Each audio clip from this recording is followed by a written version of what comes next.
ম্যাপের শুরুতেই হ্যাঙ্গার, তাই নেমে গেছি হ্যাঙ্গারে। তো এখানে কিন্তু অনেকগুলো এনিমি আছে, আগে MP40টা নিয়ে আসি। তো আমার সাথে যে কেন প্রত্যেকটা ম্যাচে এরকমটা হয় আমি জানি না। তো এখান থেকে কিন্তু আমি এনিমিগুলোকে ভালোই ড্যামেজ দিয়ে দেই। তো তার জন্য এগিয়ে যাচ্ছি মারার জন্য, দেখি মারতে পারি কিনা দূরে থেকে। এখানে কিন্তু 3 নাম্বার মেরে দিছে স্কেলার। তো পিছনে দেখি আরেকটা এনিমি 3 নাম্বারকে ডাউন দিয়ে দিছে। তো আরে কিন্তু ভালোই ড্যামেজ দিয়ে গুরু মাইরা দেই, তারপরে কিন্তু আরে ডাউন দিয়ে দিছি। তো এখন 3 নাম্বারকে রিভাইভটা দিয়ে দেই। मेरा भाई तू मेरी जान है। এই 3 নাম্বারকে এটাই শেষ রিভাইভ দিও না। দেখেন আপনারা কতবার আমি রিভাইভ দেই। ওইখানে ফাইট নেওয়ার পর এইখানে ভ্যান্ডিং মেশিনে আসলাম, অনেকগুলো এনিমি আছে। তো এখানেও কিন্তু 3 নাম্বার ডাউন হয়ে যায়।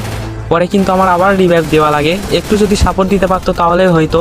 এই দেখো একটা টাইম মাইরা দিছি, দিয়ে পরে কিন্তু আবার রিভাইভ দেওয়া লাগবে আমার।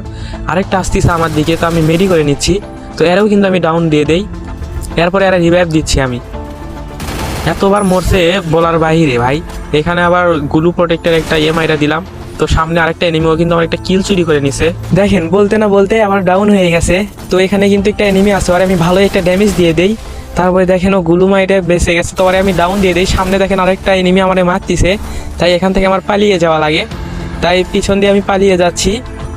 আর এখানে একটু মেডি করে নেই, পিছন থেকে আবার ক্যারেক্টার মারছে। তো এখানে আমি মেডি করতেছিলাম, তখনই দেখি পিছন থেকে আমারে মায়েরা দিছে।